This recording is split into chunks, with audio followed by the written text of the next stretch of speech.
I'm an environmental consultant, which people say, oh, that's great, that's great, you know, that works in the environment. That means you just go out to companies and tell them how little they need to do to stay within the regulations.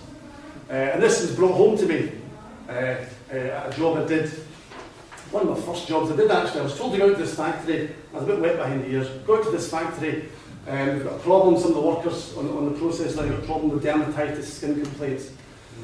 So I went out and talked with the supervisors and people there, and looked at the chemicals they were handling and talked with them about this process, and looked at their handling techniques and protection and all this. And I was speaking with one of the women and just saying, from my report, my notes, I just need to know exactly what you're doing. And she said, well, I'm taking this diode and I'm gluing it with this resin. And that was the problem with the resin. And I'm gluing it on this big shield here. And it's all right, okay. And there's hundreds of these diodes in this big shield. And all right, okay. And what's the big shield? What's that? Oh, that's the warhead, she says. So I'm thinking, my job's a socially useful job, health and safety at work. These people are building a bloody nuclear warhead. You know, when that lands, it's not dermatitis that you're going to be worried about. Again, another example, that when you look at your own job, you may think it's a very socially useful job, but the more you realise that there's all these bits to it that actually would not be needed inside a capitalist, inside a socialist society. And I haven't even started to sort of include planned obsolescence, problems with products, planned obsolescence or duplication of work inside capitalism. For the purposes of this presentation, I'm not arguing that consumption inside socialism will change. It obviously will, but I'm not saying that consumption will change. The description I've just had there about the jobs that we would take out, that's not assuming that we would wear sackcloth and ashes, that our consumption levels would change at all. All I'm saying is that the production processes necessary may change, and we'd be stripping out the unnecessary parts of production. It all adds up. One group who have done a study for a modern capitalist nation, Germany, came up with a sort of figure as to how much work in a modern capitalist nation is socially redundant. And the name of this group is 4 Stunden Woche. For those of you who can understand my German, that means 4-hour week. Which kind of gives the answer away. Their assessment was that when you strip out all the socially unnecessary work, your average working week, averaged out for everyone else, would be 4 hours per week. Now, in France, they try and add on half an hour to the working week in France, they have a riot. So, you know, how appealing is this? That's a bit of a vote catcher, that one, surely, a 4-hour working week. Now, I'm not saying for a second that socialism would be a 4-hour working week. I just think that the more we look at it, the more we scratch the surface, the more we realise just how much of the structural waste there is inside capitalism. And I'm just going to, a couple of minutes, conclude. I think there's 4 caveats I want to make to what I've just said there. First of all, it can't be assumed that a reduction, say, in labour by 50%, for example, would correspond to a 50% reduction in CO2 emissions. But I suspect it wouldn't be far off that.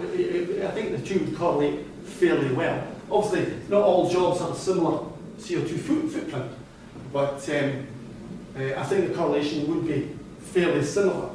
Secondly, my discussion there is of relevance to developed capitalist nations, of course, and it is of lesser relevance to developing nations, and for some parts of the world it is of no relevance, that there's not many credit controllers in the Sudan, I suspect.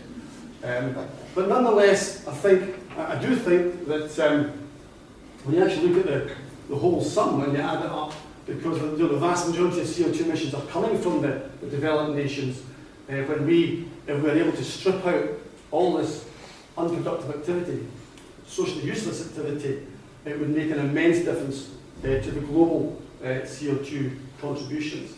Third caveat I want to make is that ties in with that. Of course, socialism would be accompanied, in fact, would be driven by a significant expectation of immediate improvements in living conditions and nutritional requirements of some 2/3 of the world's population. And that's an issue that I'm not claiming to have factored in here at all. That's a big issue in its own right, how that development could be matched against reductions inside socialism. And I'm certainly not saying that reduction inside socialism can continue in a non-renewable fashion. Socialism will need to utilise non-carbon technology in much the way as capitalism is slowly trying to do now. But really just to, I think, finish up here, there's lots more I could say, but I've spoken enough, I think. What is it that's so frightening for the capitalist class about global warming? According to the Intergovernmental Panel on Climate Change, they've tried to calculate the global gross domestic product, how much will it need to reduce by year on year for the next 30 years in order to slow down CO2 emissions, plateau them out, and then sometime later, because there is a latency period, sometime later we'll see the CO2 emissions actually start dropping. What is the sort of reduction in GDP that would be necessary? What is it that has the boardrooms and the corporate sector quaking in fear? Well, it amounts to that, apparently. 0.12% reduction in GDP year on year over 30 years. That's what they cannot live with, because that means recession.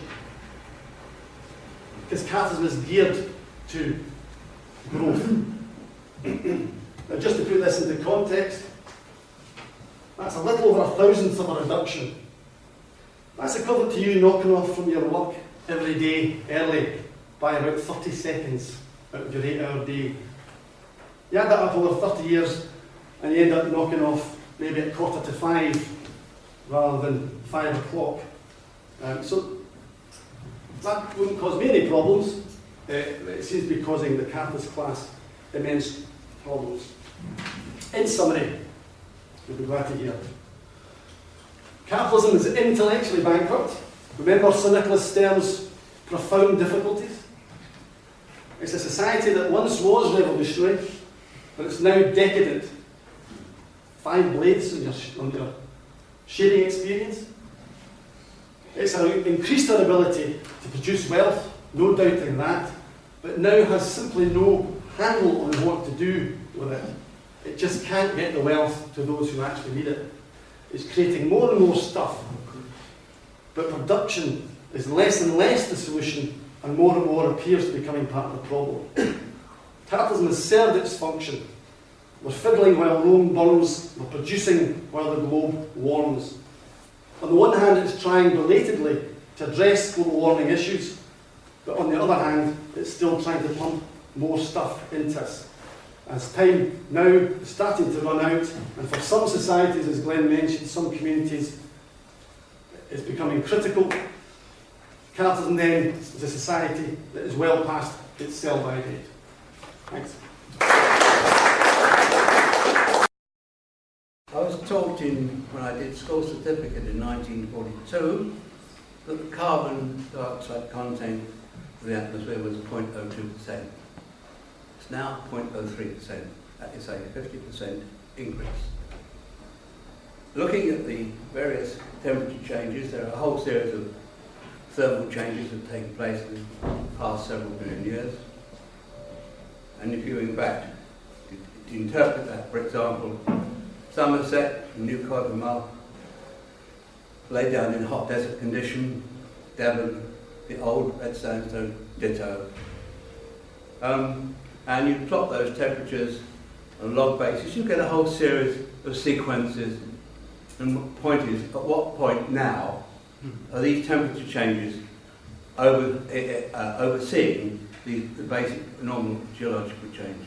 And I think they are very impressive. What is a fact is the effect, not the temperature,